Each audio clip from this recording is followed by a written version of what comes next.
From the Baker Institute for Public Policy at Rice University in Houston, Texas, this is Baker Briefing. I'm your host, Ambassador David Satterfield.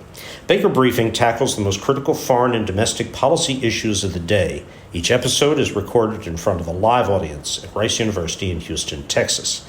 In today's episode, we discuss Russia's war in Ukraine, Putin's motivations and strategy, and how the outcome of this conflict matters for the United States, its allies, and the global order.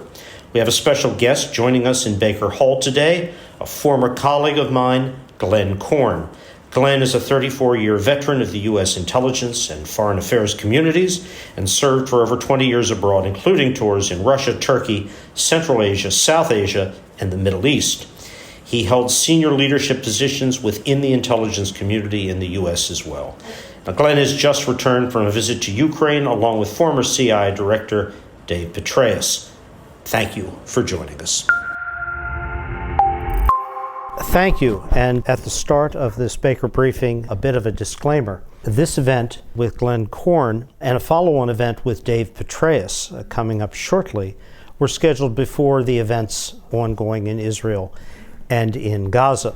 Obviously, we will be scheduling an event which deals with those issues and addresses the questions which this extraordinary set of events, unprecedented in the history of the Palestinian-Israeli conflict, present. But tonight, we're going to go to what was, is now, and will remain the far more strategically important challenge for the United States, which is Putin's Russia, Russia's war in the Ukraine. And we have with us tonight a colleague and friend, Glenn Korn. Glenn was the senior U.S. intelligence community representative, the chief of station in Moscow, in Ankara when I served as ambassador, in Baku, Azerbaijan, and in Beirut, Lebanon, a country and a posting I know extremely well. Glenn is a fluent Russian speaker. He brings with him a grasp of Russian thinking, society, the Kremlin, the way it works, the way Putin works, which I think is quite extraordinary and essential to trying to understand what motivated Putin's war, what sustains it.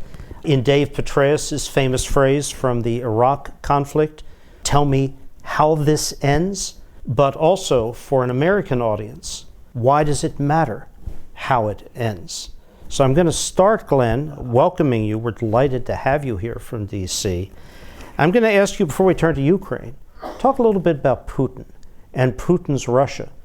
Jim Baker and I have talked many times about how things have changed since those heady days of 88, 89, the end of Soviet domination of Eastern Europe, the fall of the wall, an event we never thought we would see in our lifetimes, and then the self-immolation dissolution of the Soviet Union. Enormous hopes. And here we are 30 years later in a different place, or a place not so different from where Russia was and is. What do you think, Glenn? Thank you, Mr. Ambassador. And before I answer your question, I just want to thank you for having me here. It was an honor to work with Ambassador Satterfield in Turkey. This is one of the greatest Americans that I ever worked for in the field. Incredibly good at what he did in diplomacy, protecting national security, and a great leader during a very hard time. We were together out overseas during the heart of the COVID pandemic, and this ambassador never stopped doing everything to make sure that America's national security interests and diplomatic interests were represented and moved forward in a very difficult place to work. Wonderful place, but a little bit challenging. To your question, sir. You can take those remarks, by the way, as more designed to influence than inform, as our expression goes.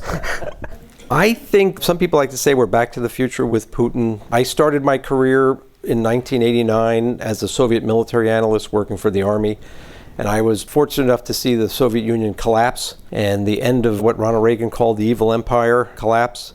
There was a period I served twice in Russia in the 90s when there was still some hope that there was going to be some decent relationship between the United States and Russia and its neighbors. I think we've all seen that there's very little hope of that today.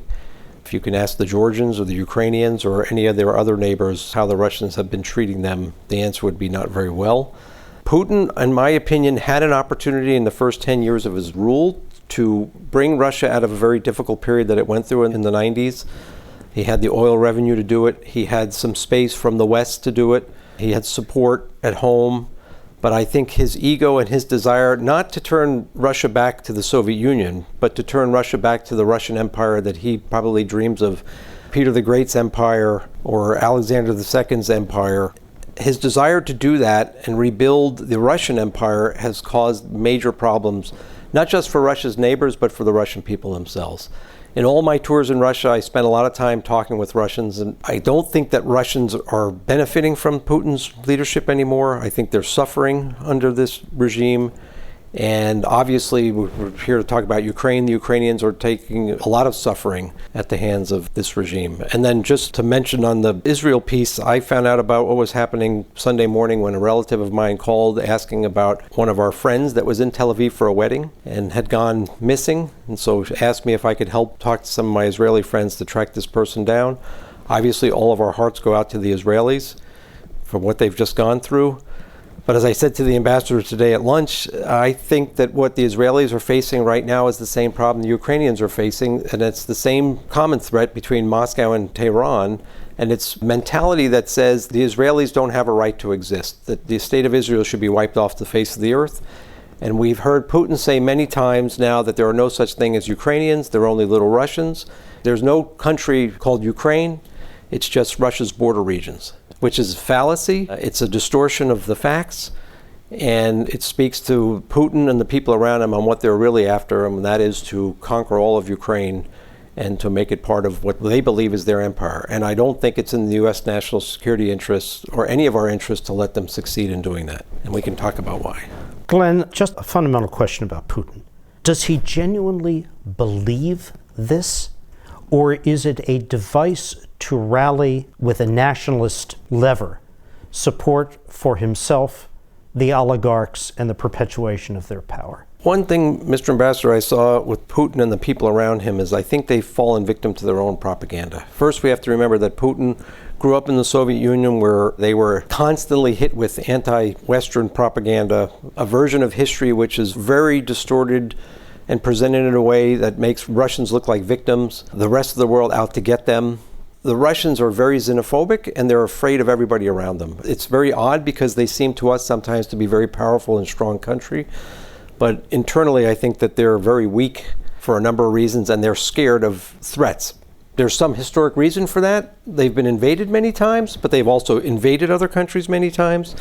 So we won't go into the debate of who's responsible for what, but the Russians are definitely afraid of threats from the outside. With Putin, I think he's in an echo chamber. I think he grew up in a system where he heard a lot of propaganda. In the 90s, I think personally he was probably humiliated when he saw what happened in Russia. You know, I was in St. Petersburg when he was the deputy mayor for foreign relations, and I remember being in meetings with him. My sense then was that Vladimir Putin and some of the people around him who are now in senior positions in the government, including heads of the security services, other important positions, felt that Russia had been humiliated, was on its knees, and they wanted vengeance. They wanted to get revenge on those people that put them in that position. And unfortunately, they believed that the United States was responsible for destroying the empire that they had. Of course, I have a different understanding and view of that. I was in Russia at a time when we were pouring in billions of dollars of aid and assistance to Russia to try and keep Russia afloat. I wrote an article about this recently. You know, Vladimir Putin should be thanking the American people for all the help that we gave them in the 1990s and after, probably up until 2014 as taxpayers. But instead, he has this very twisted version of the world where we're the enemy. And I think he really does believe that Ukraine is a threat, that Georgia is a threat, that the Baltics are a threat. And of course, behind all of them is the United States, the evil United States. I spent many hours with the late Yevgeny Primakov, who was the premier Russian Arabist, but also head of the KGB, prime minister, and had been a Kremlin insider. And Primakov's description of Putin was very similar to yours. A man carrying with him accumulated grievances that whether you accept them or not, they mobilize and motivate Putin. His world was destroyed by us. The entire world, not just the US, not just NATO, the entire world danced on the dying Soviet Union and then deliberately humiliated the nascent Russian Federation. And by God, he is going to get his comeuppance and will teach the world, Muslims, non-Muslims, north, south, east, and west, Russia must be feared again. And do you agree this is a deeply personal motivation? Yes, I think he believes that the only way that Russia can have any standing in the world is for people to fear Russia and to fear his power. We see that this way he runs the country internally, and I think that that's the way he has tried to build his relations with countries externally. One thing I noticed with Russians in all my tours there was that most Russians want to be respected by Americans. They have this strange relationship where they respect our power, our economic power, our way of life to some degree. You know, almost every Russian I ever met that came to the United States loved it here. I had many of them tell me it's the only place we've ever been where you can breathe freedom. They respect the United States, but they're insulted because they don't think Americans respect them back and see them as equals. And I would say to Russians often, you know, it's not that we don't see you as equals, but economically you haven't demonstrated that you should be on the same level as a country like the United States or even some smaller countries in Europe. You need to fix your economy and engage in productive trade relations with other countries, including the United States, then you'll get a lot of respect. But if you try and threaten us with the military or your intelligence services, you're never going to win the respect of Americans. And unfortunately, I think those are the only tools that he has had, because the money he made through the oil revenues and through the, you know, the natural resources that were sold off in the 2000s, unfortunately, that was all because of corruption, including in the Putin administration, was wasted, was squandered. And maybe 2% or 3% of the population lives very well, but most Russians continue to live in very bad conditions, which is also sad to see. So Glenn, why Ukraine? Why the obsession over Ukraine? What's the significance there? I personally think that there are a couple of reasons. One, I think that the Russians have always seen Ukraine as a buffer to protect them from Europe. It's a strategic depth for them, given their fear of being invaded. Two, I think the Russians, especially in Putin's case, I am convinced that as Ukraine got its independence and went through a very difficult period, absolutely wasn't smooth, but there was some transition towards the West, movement towards the European Union, movement towards joining NATO. What I saw was Russians were beginning to question, in Russia, why are the Ukrainians able to travel visa-free to Europe, but we're not? Why are the Ukrainians allowed to elect their president, and we're not really allowed to elect our president? Why do the Ukrainians have some say in what's going on? It may be crazy in the Ukrainian parliament, and maybe the politics may be a little chaotic, but they have a say in what's going on in their country. We don't. And I think Vladimir Putin was scared to death that if Ukraine continued in that direction, that it was going to be a direct threat to his hold on power. That the Russian people themselves, and we shouldn't forget that there are many Russians and Ukrainians that have relatives on each side of the border. There's a large Ukrainian diaspora in Russia. There's obviously a large Russian-speaking population in Ukraine. There's a lot of exchange of information, and I think Russians were hearing from Ukraine, hey, this is not so bad. We can live with a democracy. We can do business with the West, and we don't have to have the Tsar telling us what to do all the time. And I think Putin was scared to death of that. He was scared to death that that was going to spread to his own people, and that would mean the end of his control on power, his monopoly on power. And I think what he's been trying to do since 2014 is to stymie the Ukrainians' efforts, I mean, even before that, but especially with the occupation of Crimea and the funding and the sending in of the little green men, if you remember, into the Donbass and eastern Ukraine. He wanted to scare Europe and the United States away from doing any business with Ukraine. And I think between 2014 and 2022, his efforts to do that were not working. And then there are a number of other reasons why in 2022, in February, he decided to launch a major war of aggression against the Ukrainians to try and capture Kiev and take control of the country. I think he saw an opportunity, it's my personal assessment. He thought that we had just gone through elections here. He was dealing with a new president who, in the previous administration, he had seen that some red lines that the U.S. government had put down were not really enforced. And he probably felt that he could push the Americans, the administration, as far as he wanted, and there'd be no response. Angela Merkel had left office in Germany. She was probably the most powerful and respected leader in Europe. And I think the Russians assessed, or Putin and his team assessed, that there's going to be a struggle for power between President Macron, the new German chancellor, maybe other forces in Europe. We can take advantage of that, but nobody's going to be as influential as Merkel was. I think that they were also very concerned because during the Trump administration, there was a decision to start allowing the provision of lethal assistance to the Ukrainian armed forces. And the Ukrainian armed forces, since 2014, and their security services were getting better and better every day and stepping away from the influence of the Russians that the Russians had had during the Soviet period and up until I'd say 2014. And so the Russians saw all these things happening, and I think President Putin decided, I better go now and seize control of Ukraine.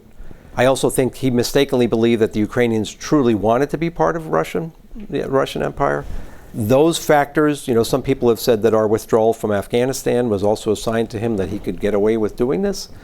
And I think we've seen now that it was a massive strategic miscalculation on his part. And he thought NATO would be divided. In fact, he has unified NATO probably better than anybody could have ever hoped for. He's been a godsend for NATO unity. And now we have new members of NATO and a lot of other countries that want to join NATO. And his army has been humiliated on the battlefield. His reputation around the world has been brought down significantly.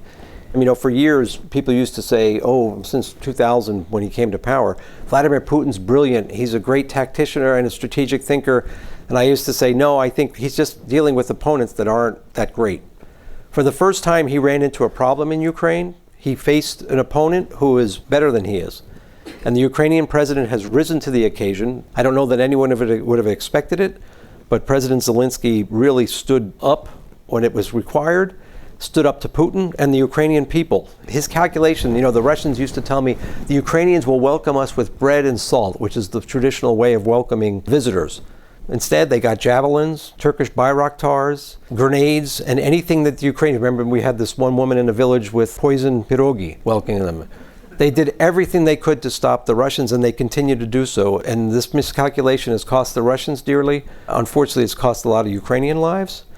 And depending on where this conflict goes, which I think we're going to talk about, it could be a very good thing for the U.S. and our allies, but it could also turn out to be a very bad story if we don't handle it right. So, Glenn, let's talk about where we are. Putin, within the first 5 months after launching the campaign, apparently realized there was no battlefield sweeping victory possible and shifted to a very different set of tactics, which I would argue continue today, one of attrition. Physical attrition of the Ukrainian civil infrastructure, always done at a level just below that of precipitating international opprobrium, offending the conscience of mankind. No Srebrenichas, no hospital with 1,000 dead, but the steady eating away of the ability of Ukraine to sustain itself. And internationally, just waiting. Russia's strong, the world is weak. Russia's patient, the world is impatient. Russia knows nothing but pain and embraces it. The world is unwilling or incapable, or both, of accepting pain. And if it takes a year, if it takes 2, if it takes 3, we'll lose interest, because he can't conceive of a world in which others can have a genuine concern for a distant place. We won't either. And who knows? As they used to say, the horse may talk. Trump could win, in which case it's all over in his view. Biden wins, but the American people are visibly growing tired of support for Ukraine. And I would like to talk about the reflections in Kremlin, in Putin's world, of what happened in the House of Representatives and the passing of the initial continuing resolution without the Ukraine assistance on it. So he just waits this all out. If that is in fact his strategy, what must be done to counter it if in fact the outcome of Ukraine matters? And that's something I'd like you to address. Why it matters what happens in Ukraine. So first, in terms of the strategy, his initial offensive clearly failed. The Ukrainians launched 3 counteroffensives since February of 2022, where they protect Kiev and the central part of Ukraine, but they push the Russians back in the east. We see they're in a counteroffensive now. And I think that, yes, Putin then had to make the best out of a bad hand that he had. And he's trying to freeze the conflict. He's trying to drag out this conflict because he believes that, one, the Ukrainians are going to run out of forces at some point, but more importantly, that the West, that the United States is going to run out of the will to stand up to him. And on this point, I would say that we as Americans cannot let that happen. Why? Because we cannot let Putin win this war. We cannot let him have the ability to dictate to another country how they're going to live, and him have the ability to dictate to the Ukrainians that they are not Ukrainians, that they have to accept his version of history, his worldview, without having the right to make decisions on their own. That is not what Americans should want. It's not in our best interest, because if it happens in Ukraine, it's going to send a terrible message around the world to other countries that look to us for support. It's going to undermine our reputation. It's going to undermine our influence. And I would just say, as an American, I would be ashamed of our country if we don't stand with our friend, an ally, and Ukraine is certainly an ally right now that has a common cause. You know, just having come back from Kiev, the Ukrainians are working hard to build a democracy. They're working hard to build a rule of law government under extremely difficult conditions. They're being bombed every night by the Russians. In the morning, they go to work, writing legislation, working, civil society, working with the government to try and develop the mechanisms in the government to develop a long-term rule of law government where people have a say in their government, where corruption is, it's been a big problem in Ukraine, but they're taking on this problem. We should be standing side by side with the Ukrainians and helping them. And we should also not forget that this fight that the Ukrainians are fighting, they are fighting for us right now. Because I promise all of you that if Vladimir Putin wins this war, it will not be good for any of us. I have 2 sons, and I don't want them growing up in a world where someone like Vladimir Putin can dictate to other people how they should live and what rights they have and don't have. I lived in Russia, and he doesn't respect his own people. He's certainly not going to respect any of us. And if Xi Jinping sees him successful, then we have another bigger problem in Asia. If other dictators see him successful, including in Central America, in Africa, it's just going to make a domino effect, in my opinion, that is going to be worse and worse for the United States. So I ask all of you, don't let him win. And all we have to do, by the way, it's not that hard for us. We just need to do what Americans have done in the past. We've stood up and we've done the right thing. There is no fight today that I could see, except for right now, that should be more clear to Americans. The fight between Hamas and Israel, it should be very clear that we should be on the side of the Israelis, and the Ukrainians and the Russians, we should be on the side of the Ukrainians. Not because we're anti-Russian, but because we're anti-Putin. And we should not allow a dictator to dictate to the people around him how they're going to live. So, Glenn, it matters. Tony Blinken, Secretary of State, was just here at the Institute. I think many of you may have been at that event. And the Secretary's view is this is not necessarily a challenge between pure democracies and villainous dictatorships. It's a challenge to the global world order. Just as China poses, in different ways, challenges to the global world order that pose a much more complex set of issues for U.S. diplomacy and U.S. national security. But that if Putin is allowed to claim a victory here, the ripple effect, what you call the domino effect, which isn't necessarily other countries falling to Russia, but the sense of a post-Cold War order ending, fragile though it may have been, has very serious impacts on American security, American economic, and American humanitarian interests around the world. But do you agree this is a global order challenge rather than a simple democracy versus tyranny? Yes, I agree. I think we have to be very careful when we present ourselves as the only right democracy or democracy. I think what is important is there are a lot of countries that are in the middle right now that are U.S. allies or semi-U.S. allies, trade partners, important countries that they're watching this. And if Putin gets away with this, they're going to go in a direction which we don't want. And it's going to just, again, undermine our ability to trade with the world, our ability to engage the world, our reputation. It will not be a good day. And they're not all going to go to Putin, for sure. But they are going to do things that are against our best interests. And then against, some of the relationships we have right now will be fractured seriously with important countries around the world. So, Glenn, you argue it matters. So if it matters, and if Putin's strategy is simply to outlast us, outweight us, what is the strategy, what are the tactics you would recommend if you were advising the president and his senior counselors right now on how do you change Putin's confidence? He can just wait us all out. One, Mr. Ambassador, I would say that the Russian propaganda, the active measures effort, is to make us think that they can wait it out and that we're having such a hard time in the West. I think we should really do a hard assessment. Are we really suffering that much compared to what the Russians are facing at home? Is he winning all the time? We just saw in the South Caucasus, in Nagorno-Karabakh, that Russian influence has been seriously undermined, that the Azeris did something that he couldn't stop them. Turkey's influence has been risen. We've seen in other places of the world where his influence has been undermined. We, as Americans, if I were talking to the president, I'd say we need to communicate to the American people very clearly why we are helping the Ukrainians and why this matters. Just the same questions that you're asking. I think we need to do that to the American people. People are asking rightly right now, what's going to happen with our tax dollars? Two, we need to make sure the American people know that we are going to have a system in place to vet and to oversee the money, that we are monitor the money and the assistance we're giving the Ukrainians. Because we have had in the last 20 years some examples, in other places where a lot of money that we were providing for assistance to other countries was not used. I just gave you the example of Russia. We gave Russia a lot of money in the 1990s, and a lot of it never did anything for the Russian people. It did things for Putin and maybe some of the people around him, the oligarchs. So we as Americans have a right to say we want to make sure that it's handled properly, that it's distributed properly. I think the Ukrainians are open to that. I think we need to make sure that we have the people in place in Ukraine to do it and in the United States government, and that we have a coordinated effort to oversee that money. I know the American people, and I'm pretty sure the American people would say, I'm ready to support, to give, as long as we're doing it smartly. And by the way, U.S. has provided a total of about $79 billion to the Ukraine.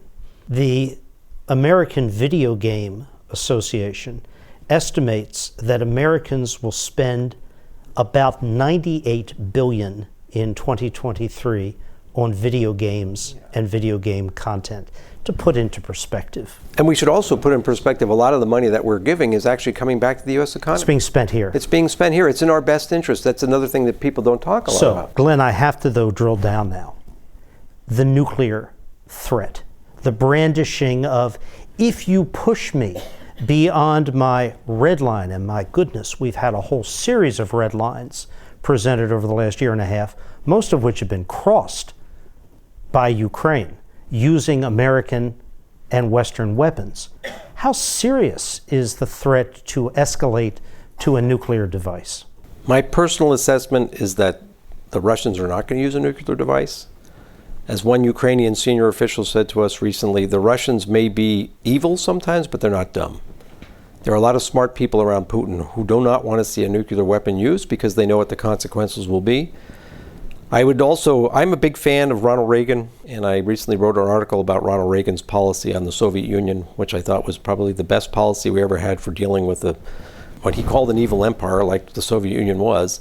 And one of the things, my understanding is Ronald Reagan understood was, if we want the people in the Soviet Union to stand up to the Communist Party that is abusing them, we need to show courage. We need to stand up to people when they try and bully us. And I'm not going to let the Communist Party, rattle their nuclear weapons and scare us every time we try and achieve something or stand up for our interests or the interests of our allies. I think that we also need to remember that lesson. I don't think the Russians are going to use a nuclear weapon. I know there's always the possibility, and I would hate to see that happen, but I know, I will say this, when I was in Russia the last time, people would stop me on the street and say, "Are you American?" I'd say, "Yes." And they'd say, "Please tell your president we don't want a war. We know what it's like to lose millions of people. We don't want a nuclear war with the United States." So it's the Russian people don't want it. I don't think the people around Putin want it. And personally, I don't think Putin wants it either. Putin wants to use it to achieve his strategic objectives, and that is to blackmail or to scare the leadership in the West into giving him what he wants. And we cannot let that happen. We should not be blackmailed. So my last question to you, Glenn. What one thing could the United States do right now that could change the calculus in the Kremlin? that they can just outweigh us all? Well, for one, I think we should continue the assistance we're giving the Ukrainians. We should make it clear to the Kremlin we are not going to cower, we are not going to buckle. I also am a big fan of one thing that Ronald Reagan did too, which was he communicated very effectively to the people of the Soviet Union. And I think I would love to see more of that. An effort, if you remember in the beginning of this conflict, Arnold Schwarzenegger made a great video on YouTube where he was basically talking right to the Russian people.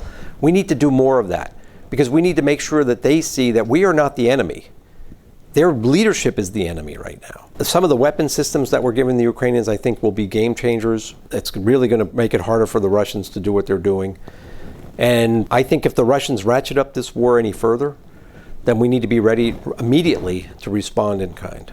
Meaning striking Russian targets in Russia that are responsible for the attacks taking place. Or giving the Ukrainians the ability. Or giving them the ability. They're doing that already on their own, but I think that we need to make it clear to Moscow that we are not going to tolerate their killing civilians anymore, destroying the energy infrastructure of another country anymore. With winter approaching. The other thing I think we should do is we need to keep pressing the Russians all over the world. Wherever they are, in Syria, in Africa, Prigozhin, or now the remnants of Wagner, we need to be there standing up to the Russians in Libya, sending them the message that we are not going to give you quarter anywhere, and that you're going to have to decide, are you going to keep investing in trying to own mines in Africa, or are you going to keep killing Ukrainians on the battlefield in Ukraine? We need to stretch the Russians as far as we can, and we can do it. I was at a conference this weekend, and someone said, can we help Ukraine and help Israel at the same time?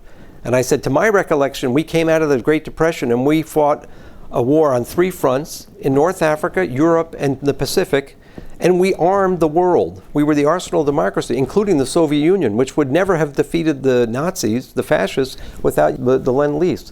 So we can do it. We have a lot of allies now that want to work with us to do it. They just need to see our leadership. The Baker Institute for Public Policy provides meaningful policy analysis on the most critical challenges facing Texas, the United States, and the world. It is a nonprofit, nonpartisan policy research organization based at Rice University in Houston, Texas. To learn more, including how you can attend a live podcast recording on the campus of Rice, visit us at bakerinstitute.org. Thank you for listening.